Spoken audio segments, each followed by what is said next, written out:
یہ صاحبزادہ پچھلے جمعے میرے پاس پہنچ گیا، تقریباً یہاں سے 450-500 کلومیٹر کے قریب فاصلے پر، اور وہاں ہمارا 2 روزہ نقشبندی قادری اجتماع تھا۔ تو زندگی کی پہلی ملاقات اس دن وہاں ہوئی، بہت مختصر سی، اور صاحبزادے نے کہا کہ آج میری شادی ہے۔ ٹیلی فون پر بڑے رابطے ہوتے رہے، میسیج پر، تو میں پہنچنا انشاءاللہ۔ تو پھر آج کا دن شادی کا مقرر ہوا تھا، تو میں نے بڑی خوشی سمجھی، سعادت سمجھی کہ میں اس موقع پر حاضر ہوں اور نکاح کی تقریب میں شامل ہو جاؤں۔ کوئی لمبی چوڑی تقریر نہیں، کوئی تمہید نہیں، مختصر سی گفتگو میں آپ رات سے جتنی دیر میں فارغ فیل ہوتا۔ شادی ہے کیا؟ توجہ سنو، شادی ہے کیا؟ آدمی کو 4 شادیوں کی کیوں اجازت ہے، اور ہمارے پیارے نبی صلی اللہ علیہ وسلم نے 11 شادیاں کیوں ہیں؟ اب ہم اپنی مسجد کے مولوی صاحب سے سنیں جی، آج تک یہ سنتے آئے ہیں کہ اللہ کے نبی نے 11 شادیاں اس لیے کی کہ 11 قبیلوں کی عورتوں کو لے کے آئے، ان سے نکاح کیے تاکہ اسلام 11 قبیلوں میں پھیل جائے، اسلام کو ترقی ملے۔ یہ بھی ایک وجہ ہو سکتی ہے۔ شادی 11 عورتوں سے رسول پاک علیہ السلام نے کی اور امت کو بتلایا کہ تم میں 11 قسم کی عورتوں سے شادی کرنی پڑ جائے تو تم پریشان ہو کر امریکہ، برطانیہ، غیروں کو نہ دیکھنا، قرآن کھول کے میں محمد کا طریقہ دیکھ سکتا۔ سبحان اللہ۔ اس وقت پوری دنیا کے اندر حضرت آدم علیہ السلام سے لے کر اب تک جتنے نبی آئے، اور ہمارے پیارے نبی سرتاج انبیاء محمد مصطفیٰ صلی اللہ علیہ وسلم، آپ کی مکمل زندگی آج تک جو 1400 سال پہلے ماں آمنہ کی گود سے لے کر ماں حلیمہ کے گھر اور روزے مبارک تک، وہ آج تک اللہ نے محفوظ رکھی۔ کسی نبی کی زندگی محفوظ نہیں، اس کی امت کے پاس اللہ کے کھاتے محفوظ ہیں، کسی نبی کی۔ ہمارے پیارے نبی سے پہلے عیسیٰ علیہ السلام دنیا میں تشریف لائے، اللہ پاک نے انہیں آسمانوں پر اٹھا لیا۔ تو یعنی ہمارے پہلے نبی سے پہلے والے نبی عیسیٰ علیہ السلام، ان کی امت بھی دعویٰ نہیں کر سکتی ہمارے عیسیٰ علیہ السلام کی زندگی ہمارے پاس ہے، کیونکہ عیسیٰ علیہ السلام کی بھی شادی نہیں ہوئی، ہمارے نبی کی 11 ہوئی۔ عیسیٰ علیہ السلام کے اولاد کوئی نہیں، ہمارے نبی کے 4 بیٹیاں 3 بیٹے۔ عیسیٰ علیہ السلام دنیا سے رخصت نہیں ہوئے، ہمارے نبی نے مرنے کا، دنیا سے جانے کا طریقہ بھی امت کو بتلایا۔ عیسیٰ علیہ السلام قرب قیامت میں آئیں گے، اس امت میں سے کسی نیک لڑکی سے عیسیٰ علیہ السلام کی شادی ہوگی، کوئی مولوی صاحب عیسیٰ علیہ السلام کا نکاح پڑھائیں گے، پھر عیسیٰ علیہ السلام کے بچے ہوں گے، پھر عیسیٰ علیہ السلام پہ موت واقع ہوگی، تب جا کے عیسیٰ علیہ السلام کی زندگی مکمل ہوگی۔ تو معلوم ہوا اللہ نے ہمیں اتنا سونا نبی عطا فرمایا کہ پیغمبر ہمارے نبی کی زندگی سے کچھ لے گا تب اس کی زندگی مکمل ہوگی۔ اتنے پیارے نبی کی کامل زندگی جو اللہ نے محفوظ رکھی، اس کے ہوتے ہوئے بھٹکتے پھر رہے ہیں، دھکے کھا رہے ہیں، یار یہ کام کیسے کریں، یہ کام کیسے کریں۔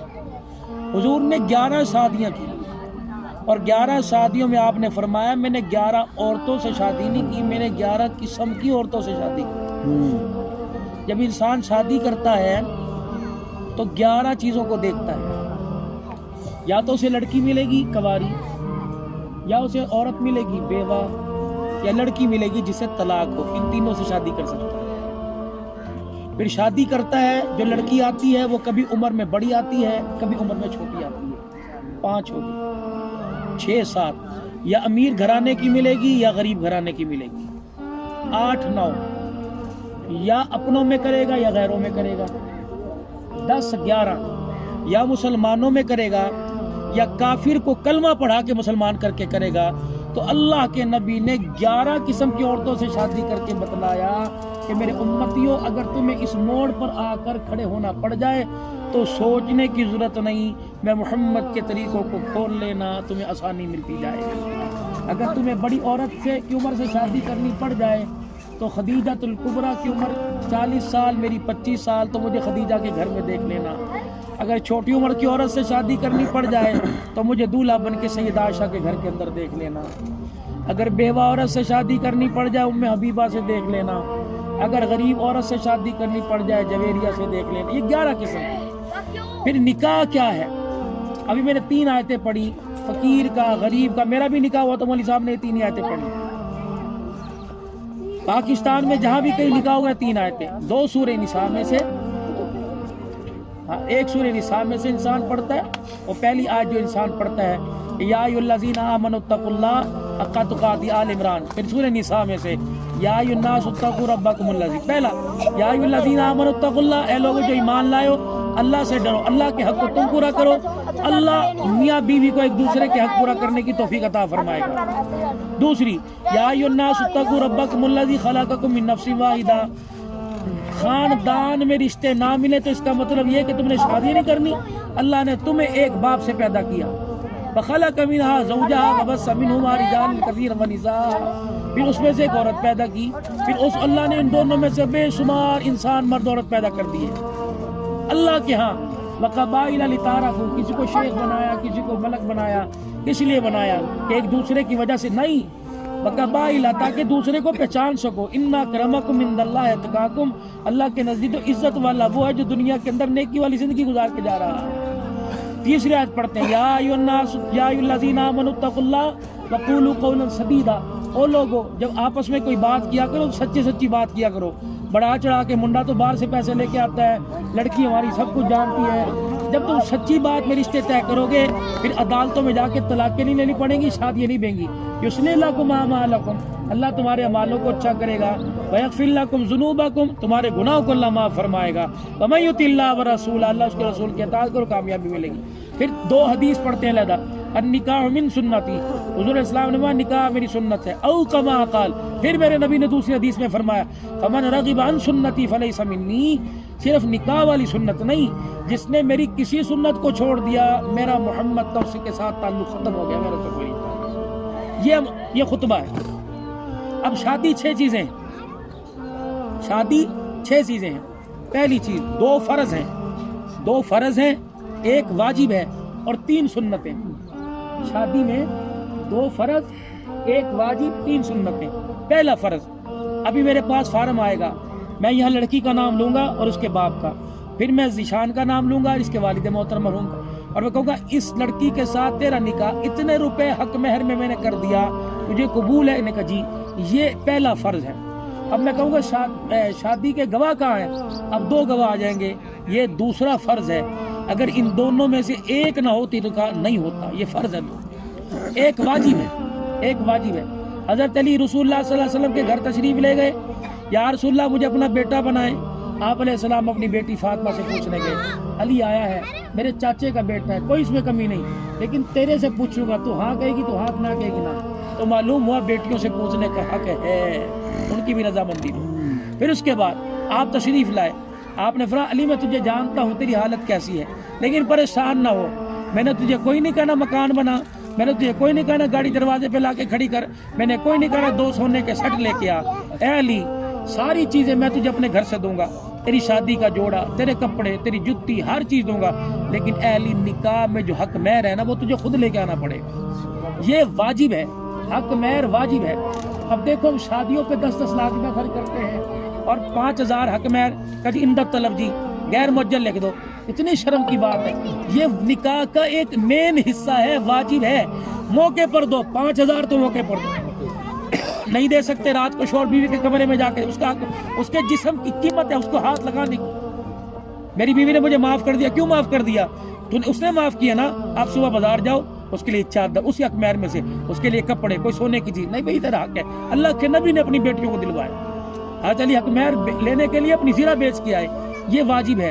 2 فرض، آفر ایکسیپٹ، ایجاب و قبول، دوسرا فرض شادی کے 2 گواہ، واجب حق مہر واجب ہے، ضروری ہے، اور 3 سنتیں ہیں، ابھی میں خطبہ پڑھوں گا یہ سنت، پھر ایک سنت یہ جب نکاح ہو جائے حضور کی سنت ہے، ہم تو ماڈرن لوگ ہو گئے نا، بڑی VIP قسم کی پیکنگ، نہیں یہ سنت نہیں ہے، سنت یہ جب حضور نکاح پڑھاتے تو چھواروں کی ٹرے حضور کے پاس آتی، آپ اسے یوں اٹھاتے اور یوں براتیوں میں اچھال دیتے اور کھاؤ، یہ نبی کی سنت ہے، اس موقع پر یہ سنت زندہ کرو، یہ سنت بالکل ختم ہوگی اللہ کی قسم، آپ 1-2 کلو چھوارے لیں اور ان کو یوں کر کے یوں اچھالا کریں کہ اللہ کے نبی کی سنت ہے، عشق نبی سے ملتے ہیں جنت کے راستے، اللہ سے ملاتے ہیں سنت کے راستے، اللہ سے قرب کا ذریعہ۔ تیسری چیز سنت دعوت ولیمہ ہے، اور رحمت دو عالم نے علیہ السلام نے فرمایا کھانوں میں بدترین کھانا وہ ہے، کھانوں میں بدترین کھانا وہ ولیمے کا جس کھانے میں غریب شامل نہیں ہوتا ہو. تو ایسے خوشی کے موقع پر اس سنت کو زندہ کریں. دعوت ولیمہ کے موقع پر اپنوں میں بلائیں, غربا کو بھی ساتھ بلائیں, ان کا بھی حق ساتھ رکھیں. تو یہ نکاح میں 6 چیزیں آئیں, 2 فرض 1 واجب 3 سنتیں آ گئیں. آفر ایکسیپٹ, میں نے دی تو نے قبول کی. شادی کے 2 گواہ, 2 فرض ہو گئے.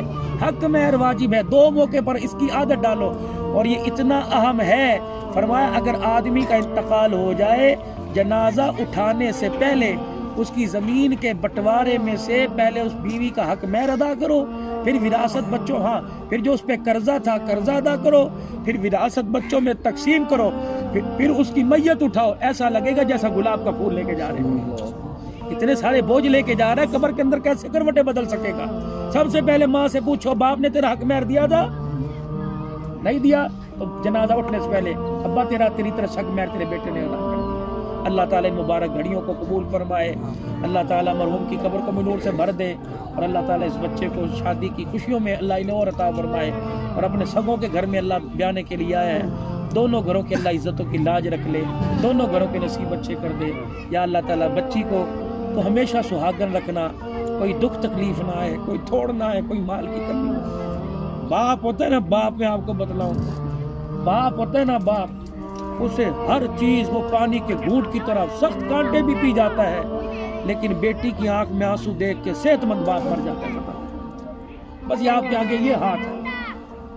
میرے موبائل کے کلپ نہ پوری دنیا میں چلتے ہیں, اور رات کو تقریباً 12 بجے سے لے کر صبح میں سفر کرتا ہوں 3 بجے تک 2:30 بجے تک پوری یورپی ممالک سے, انڈیا تو بہت ہی ایسے مسئلے ایسے باتیں پوچھنے رات کو, کیونکہ ان کی ٹائمنگ میں ہماری سونے کی ہوتی ہے, ان کی جاگنے کی ہوتی ہے.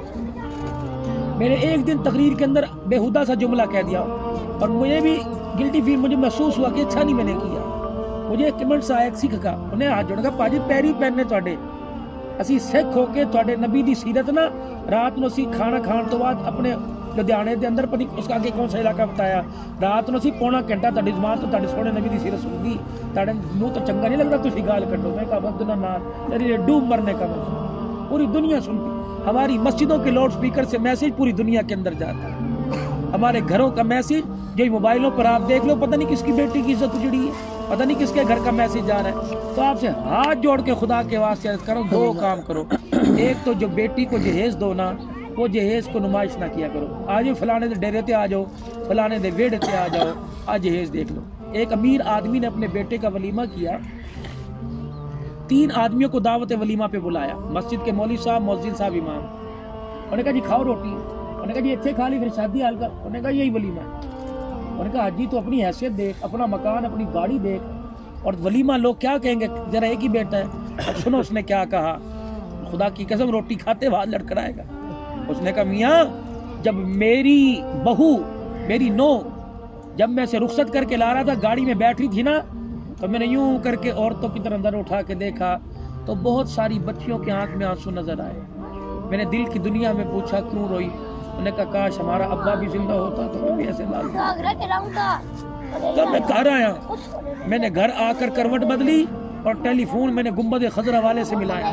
میں نے کہا سرکار بتاؤ 30 لاکھ روپے پہ بچی کا ولیمہ کروں یا بچے کا کروں, کیا کروں؟ تو پتہ گنبد خضرا سے کیا ٹیلی فون پر جواب آیا. حضور نے فرمایا اپنے محلے میں بیوہ عورتوں کے اور یہ 3 بچیوں کے گھر دیکھ جو اپنے باپ کے نہ ہونے کی وجہ سے سفید بال آگے گھر میں بوڑھی ہو کے بیٹھی ہیں, ان 30 لاکھ روپے سے ان کی ڈولی اٹھوا دے, خدا بھی راضی ہو جائے گا, مصطفیٰ بھی راضی. ہم بس میں معذرت کے ساتھ میں کیا, میرا دل بڑا نرم ہے, اور آپ کو بھی عرض کروں گا اللہ تمہیں اس شادی کے بندھن میں باندھے. کسی کی بیٹی اور اس کے جہیز کو یوں کر کے نہ دیکھنا, اس کے جہیز میں جو گوٹی ہوگی نا اس کو دیکھنا کہ اس کے باپ نے پتہ نہیں کتنے دھکے کھا کھا کے یہ گوٹیاں لگوائی. کسی کو مت برا کہنا. ایک نکاحوں کی عادت مسجدوں کے اندر ڈالو, اور بیٹیوں کو گھروں سے رخصت کرو, شادی حالوں سے نہ رخصت کرو. شادی حال سے بچی جا رہی ہے, اب یہ سارے تو محرم نہیں ہیں, کتنے غیر محرم ہیں. جب بچی گھر سے جائے گی 20 سال اس گھر میں اس نے نمازیں پڑھی, 20 سال اس نے روزے رکھے, 20 سال قرآن کے ختم کیے, 20 سال ذکر اذکار کیے, جب وہ رخصت ہوگی قرآن کا سایہ سر پر ہوگا اور ان عبادتوں کا نور سارا اس کی جھولی کے اندر ہوگا. پھر سال کے بعد اس کی گود کے اندر آنکھ کھولے گی تو رابعہ بصریہ نظر آئے گی اور آنکھ کھولے گا تو عبد القادر جیلانی رحمۃ اللہ علیہ. دو کا نکاح مسجد میں، بیٹی کو رخصت گھر سے کرو، پھر دیکھنا گھر میں خیر آئے گی. اللہ تعالیٰ اس نکاح کو قبول فرماوے اور برکت عطا فرمائے.